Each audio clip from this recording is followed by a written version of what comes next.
This is the Kitchen Sink WP Podcast, episode 546. I program my own computer. We have a server crash, 404 error, page not found, links aren't working, system is crashing, system is crashing, system is crashing.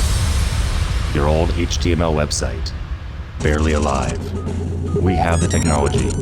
We have WordPress. A new website, better than it was before. Better, stronger, faster.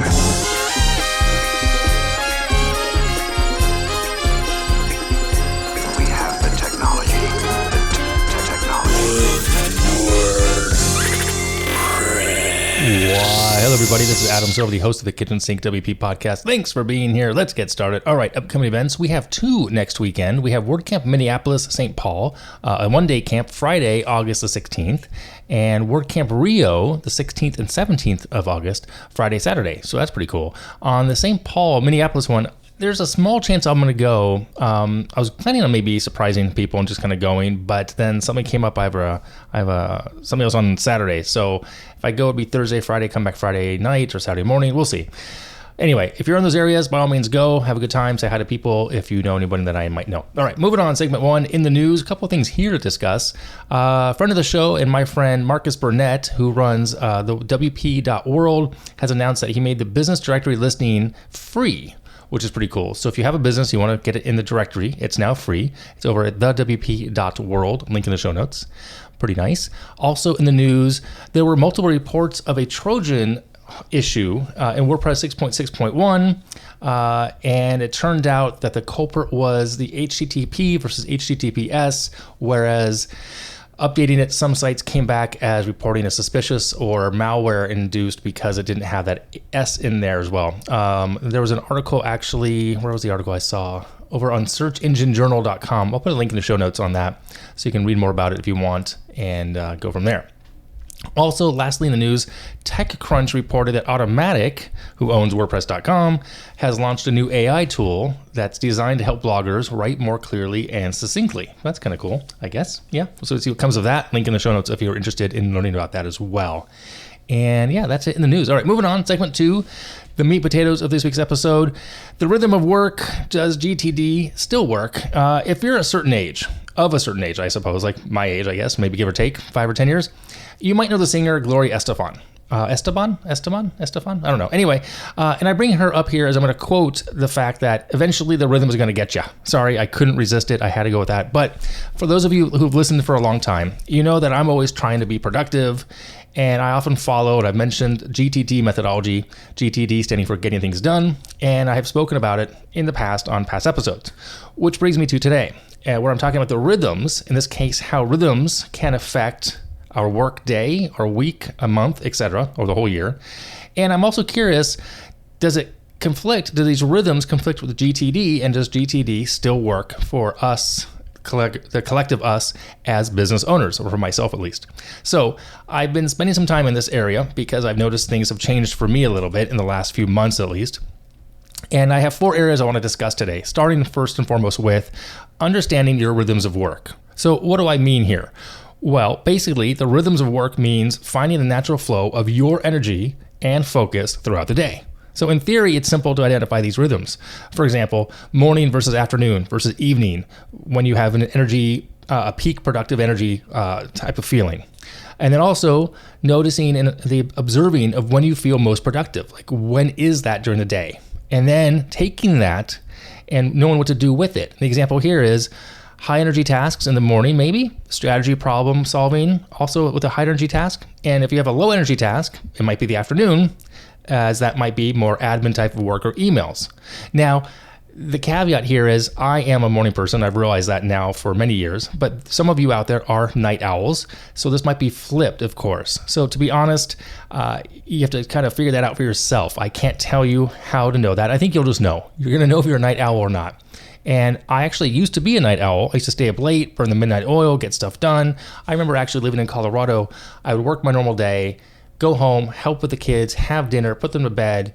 After bath time, go back to the office and work from about, 9:30 p.m. till 1 in the morning, 2 in the morning, because no one was calling me. No one was calling my office.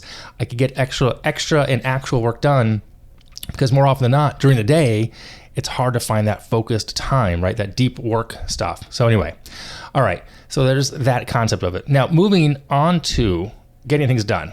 And does GTD still work? First of all, for those who don't know what exactly it is, the classic GTD is the methodology developed by David Allen.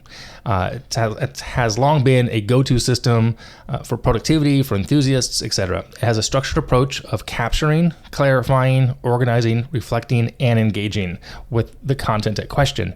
And the key there is getting it out of your head, because our brains are not a good place to remember things. You want to get it out of your head and capture it. And then from there, doing things with it. Okay.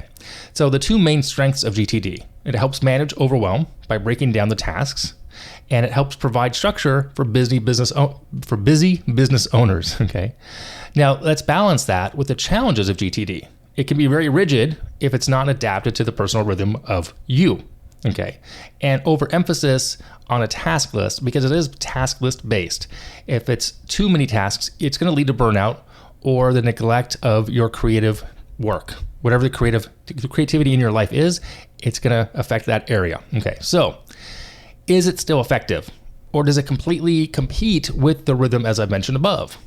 Well, getting things done can be adapted to modern work environments, from what I found and what I've done some research on, and personal energy cycles. So the short answer is yes, it is still effective. Now, how is it effective? And in this area, I have 4 areas that kind of make it work with the flow of the rhythm, if you will, the rhythm of the flow. Okay, so first and foremost, flexible task management. You want to group tasks based on your energy levels instead of strictly following the task list. Again, high focus tasks during peak energy, routine tasks during low energy. The second one would be energy-based prioritization, scheduling the tasks around your natural energy cycles and then save the easier ones for when your energy dips, okay? On the mindful reflection area, during your weekly review, that's part of GTD, is a weekly review, you want to assess how well your tasks match with your energy levels and then adjust the schedule accordingly for better alignment. And this takes time to figure this out, because you have to go through a couple of weeks and review to see where things are. It's kind of like giving yourself a grade. I think actually this is also done in a different way, but the grading system in the 12-week year, if I'm not mistaken. And lastly, you can integrate tools, because the modern tools out there these days, such as like Notion, Obsidian, Todoist, they help manage tasks, and you can visualize your workload in a way that supports your energy and your priorities. Okay, so what's next? Well, as a business owner myself, and as you are out there as well, possibly as a business owner or even as a contractor, we need action steps. We definitely have to take action here. So that would be how to implement the creating of a personal workflow.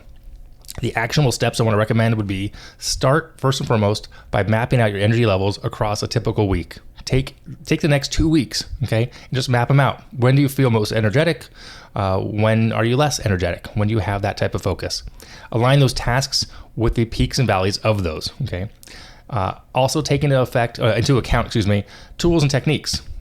You might want to use a new tool like Notion or OmniFocus or Obsidian, because it's going to help you manage the information so you won't be overloaded. And that way you have the time to kind of review those things as well in that weekly review. And lastly, of course, you want to integrate the two rhythms of work and GTD by adapting the GTD principles to fit your natural rhythms. It's a definite overlap here. You know, it's not a cut and dry, black and white type of thing, but I've realized most recently that my rhythms have definitely shifted to where I'm super productive and motivated in the morning, because I'm a morning person. I get up, I do my runs, and I have some ideas, and I brainstorm when I'm out there, and I come home and I take a quick shower, and I can get a lot done between the hours of, say, 7 a.m. to about 11. And then I have a massive dip between 11 and 2, like really bad. Of course, I'm not sleeping super well sometimes. That's a whole separate issue. But I then take a quick power nap, have lunch, but I take 2-3 hours off, if you will.